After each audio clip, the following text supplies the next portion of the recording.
Օրինակ այն մարդիկ, որ լրիվ զրոյից սենց բարձացել են, չէ,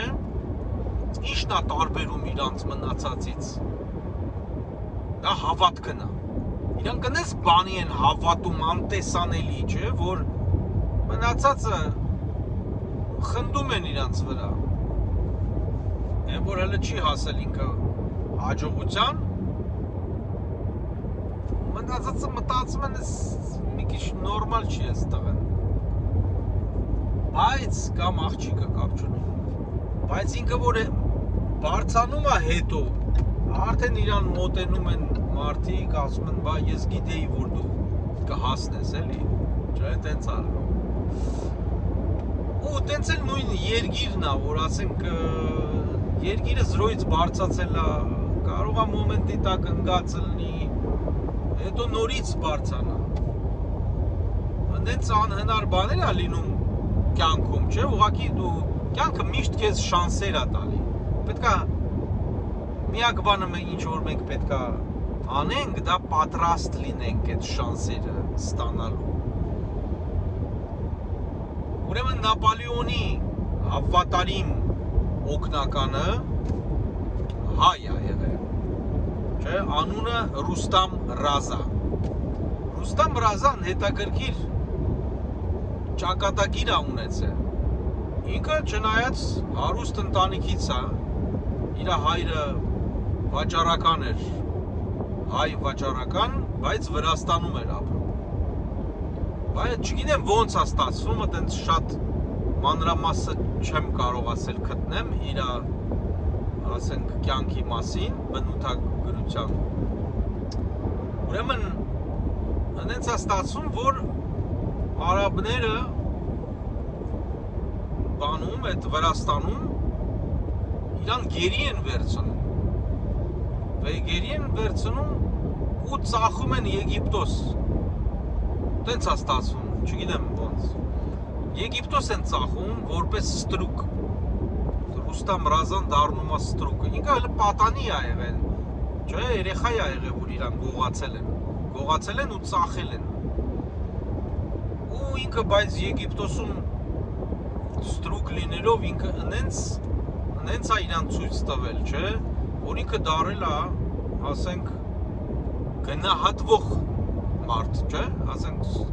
ստրուկ է, բայց գնահատական է ունեցել։ Հիմա այն ժամանակներում Նապոլեոնի տենց ադատ կար, ադատը ոնց է, չէ, որ ասենք նվեր էին տալի, ասենք Նապոլեոնը, որ եկավ գրավեց Եգիպտոսը, իրան բերեցին նվերներ ու մեկը բերեց Ռուստամ Ռազային Նապոլեոնին, ասեց, ես էլ ինձանից նվեր, ամենալավն էին միշտ նվիրում, ինքը ամենալավ ծառան էր ընդ է, էլի, բայց իրան նվիրեցին Նապոլեոնին որպես ծառա, բայց այդ մարդը Ռուստամ Ռազան Նապոլեոնի ընենց դուր եկավ, ասենք իր ազնվության, չէ, իր որակը այդ մարդու, որ Ռուստամ Ռազան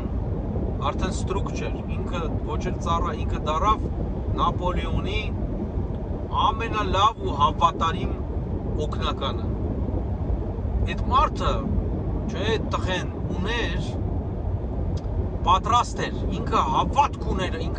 ուներ, որ ինքը նույնիսկ այդ վիճակից դուրս է գալու։ Պատկերացրեք այդ թվերին, չէ, Նապոլեոնի ժամանակներով, այդ 1800 թվերն է, 1800 սկզբի թվերը, որ դու ստրուկ ես, բայց ինչ-որ կարող է դառնաս իմպերատորի օգնականը, հասկանում եք, ինչքան հավատք պետք է ունենաս դու, շատ ուժեղ, այտենց մարդիկ կան, չէ, որ հավատում են ու իրաց մոտ ստացվում է, որտեվ հավատք ուներ, որ չի հավատում, նրա մոտ չի ստացվի, որտեվ շանսը դա անտեսանելի բան է, դու չես կարա հավատաս, այն ինչ որ տեսնում ես, չէ, ինչը որ տեսնում ես, դա չի շարժվում, դա քեզի չի բերում շանս, շանսը բերում քեզ ապագա հավատքը, որ դու ասենք սպասում ես այդ շանսին, բայց միայն սպասելով չի, չէ, դու պետքա պատրաստվես, պետքա ինչ-որ մի բան անես դրա համար, փորձ ձեռք բերես, որ հենց շանսը այդ մոմենտին, որ հենց հանդիպում ա քեզ, դու չկորցնես այդ շանսը։ Դրա համար շատ մարդիկ, որ հասել են հաջողության, իրանք երկու բան են արել։ Պատրաստվել են ու սպասել են շանսին, չէ՞։ Դա մեկ պատրաստվել են, սպասել են շանսին, երկրորդը հենց շանսը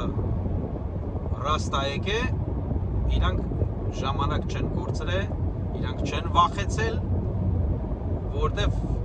սպասել են դրան։ Ու հաջողության են հասել։ Հայաստանը եթե պատրաստ լինի, փորձած չէ, ձեռք բերել արդեն լիքը փորձեր ունի, դավաճանության եւ այլն, հիմա պատրաստվելու ժամանակն է, հենց պատրաստ եղավ, շանսը գալու է, այդ մոմենտին արդեն Հայաստանը փորձառու, այդ շանսը բռնելու է ու դառնա շատ հաջողակ երկիր, կտեսնեք, որը տենց էլ կլինի, ես հավատում եմ դրան, լավ մնացեք, հաջող հայեր, առողջ եղեք։